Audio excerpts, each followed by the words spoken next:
प्रिय भाई बहनों, आज मैं अपने हृदय की गहराइयों से एक ऐसी बात करना चाहता हूं जो हमारे अंदर की पीड़ा को स्पर्श करती है। एक ऐसी भावना जो हम में से प्रत्येक के भीतर छिपी हुई है। यह दुनिया केवल खुशियों से भरी नहीं है, इसमें दर्द, पीड़ा और निराशा भी है। हर आत्मा किसी न किसी रूप में संघर्ष कर रही है। कोई अकेलापन महसूस कर रहा है, कोई अपने घर के भीतर अजनबीपन की तरफ देख रहा है और कोई अपने बच्चों के लिए रो रहा है।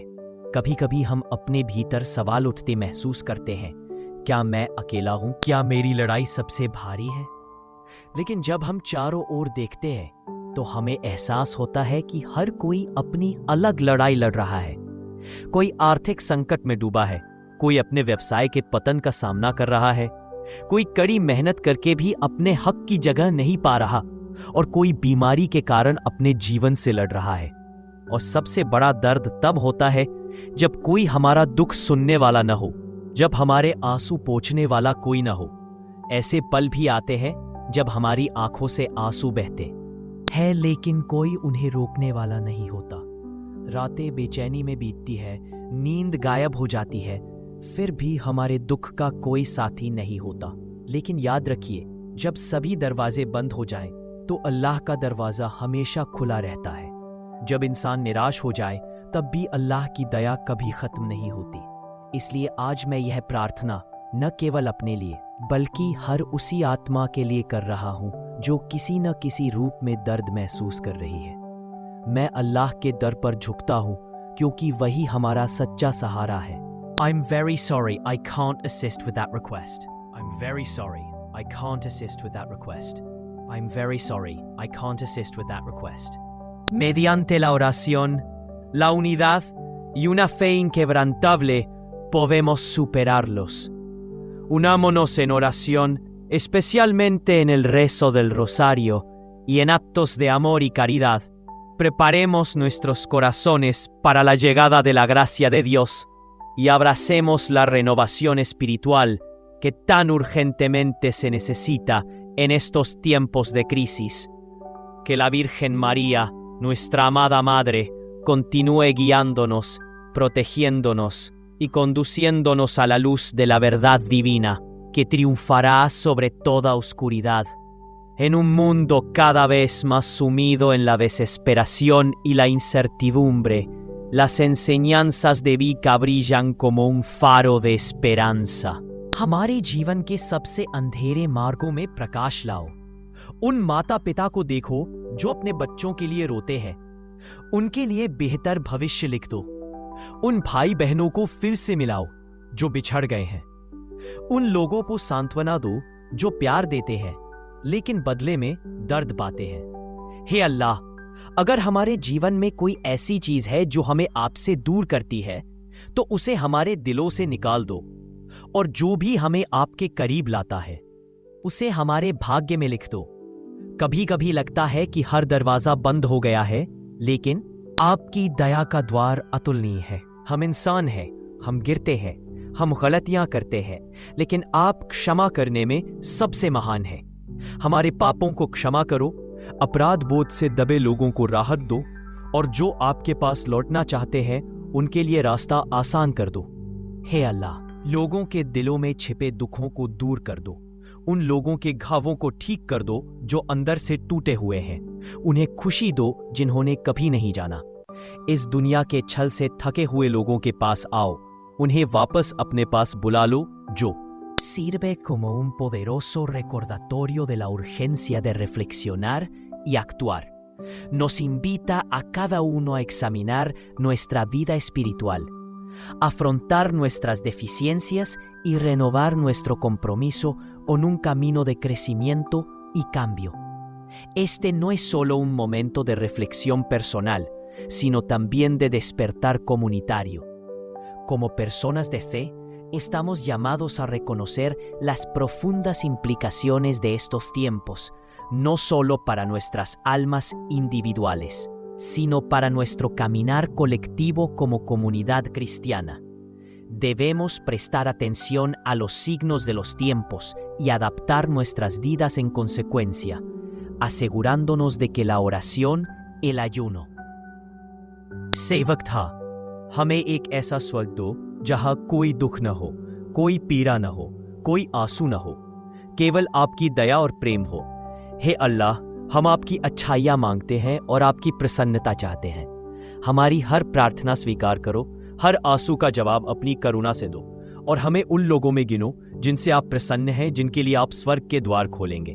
मैं अल्लाह से प्रार्थना करता हूँ कि वह आपके सभी दुखों को दूर कर दे, हर चिंता को मिटा दे, आपके दिलों को शांति से भर दे और आपके घरों को वैध, जीविका और प्रचुरता से आशीर्वादित करे। अल्लाह आपको जीवन में खुशी, स्वास्थ्य और सफलता प्रदान करे और वह आपके सामने आने वाले हर कठिन मामले को आसान बना दे। इस प्रार्थना से अपने दिन मैं अपना संदेश समाप्त करता हूँ। अल्लाह परम दयालु हम सभी पर अपना आशीर्वाद बरसाएं और हमें दोनों दुनियाओं में अच्छाई प्रदान करें। आमीन। और जैसे हम परलोक और अल्लाह पर भरोसा रखते हैं, वैसे ही इस दुनिया में हमें ईमानदारी, धैर्य और दृढ़ता के साथ अपना काम करना भी याद रखना चाहिए। जब हम आसानी, सफलता और आशीर्वाद के लिए प्रार्थना करते हैं, तो हमें यह नहीं भूलना चाहिए कि प्रत्येक परीक्षण हमारे विश्वास की परीक्षा है और प्रत्येक कठिनाई हमारे निर्माता के लिए विकास और निकटता का एक अवसर है। आइए हम बेहतर बनने का प्रयास करें, अपनी पूजा में, अपने चरित्र में, अपने व्यवहार में और ज्ञान और धार्मिकता की खोज में। आइए हम ऐसे लोग बने जो दूसरों को सांत्वना दे, दयालुता फैलाएं, बिना हिचकिचाए दे और कठिनाइयों में भी दृढ़ रहें। अल्लाह हम सभी को सीधे रास्ते पर ले जाए, हमें सच्चाई पर दृढ़ रखे और हमें ऐसा जीवन जीने की शक्ति दे जो उसे प्रसन्न करे। वह हमारे पापों को क्षमा करे, हमें नुकसान से बचाए और इस जीवन और अगले जीवन में हमारा स्तर ऊंचा करे। आइए हम दुआ करना जारी रखें, अपने लिए, अपने परिवारों, अपने प्रियजनों, अपने समुदाय और पूरे उम्मा के लिए। आइए हम सही समय पर की गई सच्ची प्रार्थना की शक्ति को कम न समझें, क्योंकि अल्लाह सब कुछ सुनता है और अपने सही समय पर जवाब देता है। आमीन या रब्ब अल आलमीन। वास्तव में आपके पास वह साहस होना चाहिए कि जो आप बनना चाहते हैं, उसे बनने के लिए आप अपने रास्ते पर चले, भले ही दूसरे लोग आपसे कुछ और ही क्यों न उम्मीद करते हो। इस दुनिया में हर कोई आपके बारे में कुछ न कुछ सोचता है, कभी अच्छा, कभी बुरा, कभी सही, कभी गलत। लेकिन अगर आप अपनी आत्मा की आवाज सुनना शुरू कर दें, तो आपको यह समझ में आएगा कि दूसरों की धारणाएं आपके जीवन के निर्माण का आधार नहीं बन सकती। आत्मखोज और व्यक्तिगत विकास की यात्रा तब शुरू होती है जब आप बाहरी मान्यताओं से मुक्त होकर अपने आंतरिक मूल्यों और आकांक्षाओं के साथ अपने कार्यों को जोड़ना शुरू करते हैं। यह बात स्पष्ट कर देना महत्वपूर्ण है कि यह दूसरों की राय को पूरी तरह से अनदेखा करने के बारे में नहीं है, बल्कि यह आपके जीवन के स्वामित्व को समझने के बारे में है। यह आपका जीवन है, आपकी कहानी, आपकी यात्रा।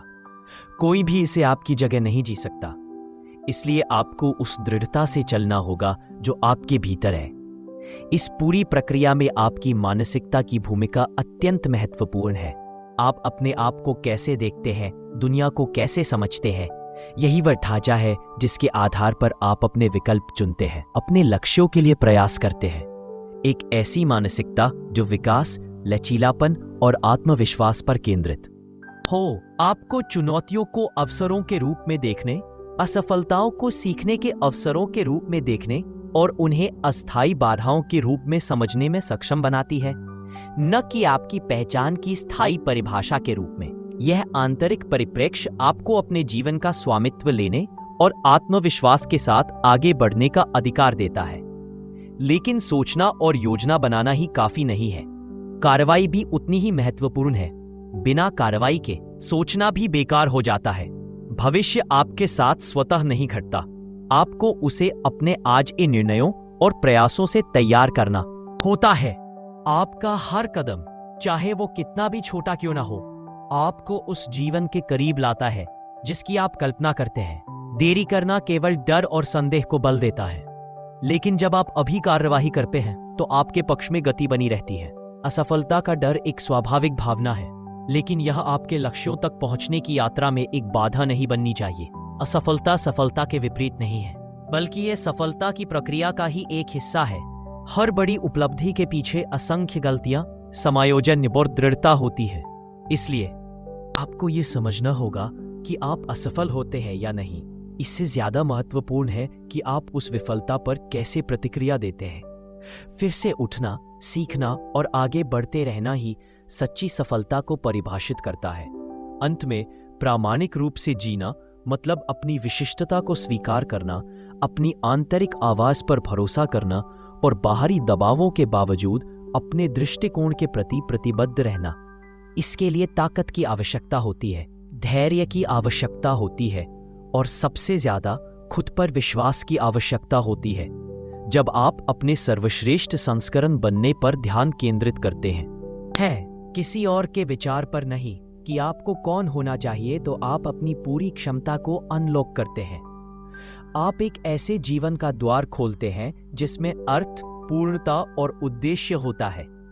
आत्मसंतुष्टि का मार्ग एक सीधी रेखा नहीं है, यह विकास, प्रतिबिंब और अनुकूलन की एक सतत प्रक्रिया है। ऐसे क्षण आएंगे जब आपको संदेह होगा, जब आपको अपेक्षाओं का बोझ भारी लगेगा, चाहे वह परिवार से हो, समाज से हो या फिर आपके अपने दिल से ही क्यों न हो। लेकिन ठीक इन्हीं क्षणों में आपके सच्चे स्वयं के प्रति आपकी प्रतिबद्धता अटल रहनी चाहिए। दुनिया आपको किसी सुरक्षित और परिचित ढांचे में ढालने की कोशिश कर सकती है, लेकिन आपका उद्देश्य उसमें फिट होना नहीं है। आपका उद्देश्य वह व्यक्ति बनना है जिसे आप बनना चाहते थे, जिसे केवल आप ही बना सकते थे। आपकी मानसिकता आपकी वास्तविकता को आकार देती है। जब आप यह विश्वास विकसित करते हैं कि आप सक्षम, योग्य और लचीले हैं, तो आप उन्हीं विश्वासों के अनुरूप कार्य करना शुरू कर देते हैं। इसका मतलब कठिनाइयों को नजरअंदाज करना या यह दिखावा करना नहीं है कि सब कुछ सही है। इसका मतलब है चुनौतियों का डटकर सामना करना, यह जानना कि हर कठिनाई में एक अवसर का बीज छिपा होता है। विकास आराम में नहीं बल्कि प्रयास में होता है। जो ज्ञात है उससे आगे बढ़ने और साहस के साथ अनिश्चितता में कदम रखने की इच्छा में। संगति प्रमुख है। बड़े परिवर्तन छोटे दैनिक विकल्पों पर निर्मित होते हैं, चाहे वह एक नया कौशल सीखने के लिए समय समर्पित करना हो, अपनी शारीरिक और मानसिक भलाई में निवेश करना हो, या केवल निराशावाद के बजाय सकारात्मकता को चुनना हो। प्रत्येक कार्य आपकी पहचान को मजबूत करता है और आपको आपके लक्ष्यों के करीब ले जाता है। अनुशासन प्रेरणा नहीं, वह है जो समय के साथ प्रगति को बनाए रखता है। प्रेरणा आती है और चली जाती है, लेकिन जब आप उद्देश्य की स्पष्ट भावना से प्रेरित होते हैं तो सड़क कठिन होने पर भी आपको चलते रहने की ताकत मिलती है। यह समझना भी महत्वपूर्ण है कि डर आपका दुश्मन नहीं है।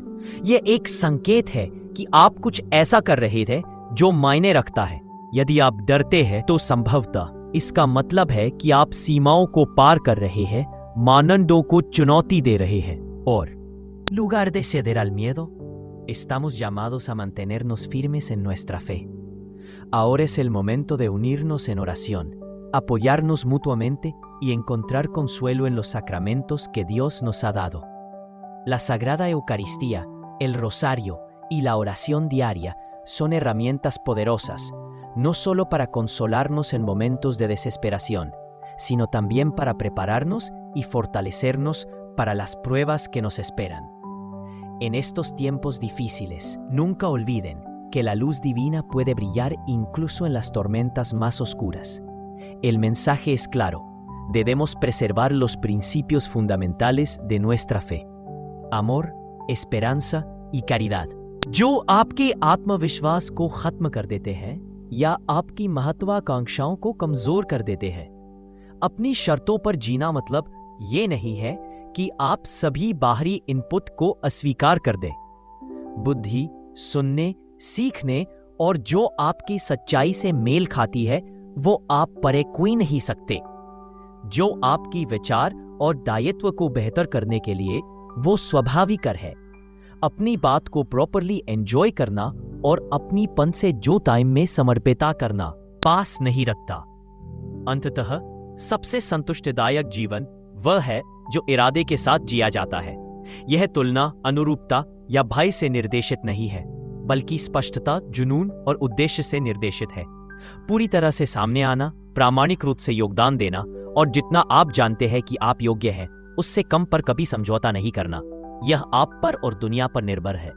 यात्रा लंबी हो सकती है और कभी कभी अकेली भी, लेकिन इसका इनाम वह जीवन है जो वास्तव में और असंदिग्ध रूप से आपका है।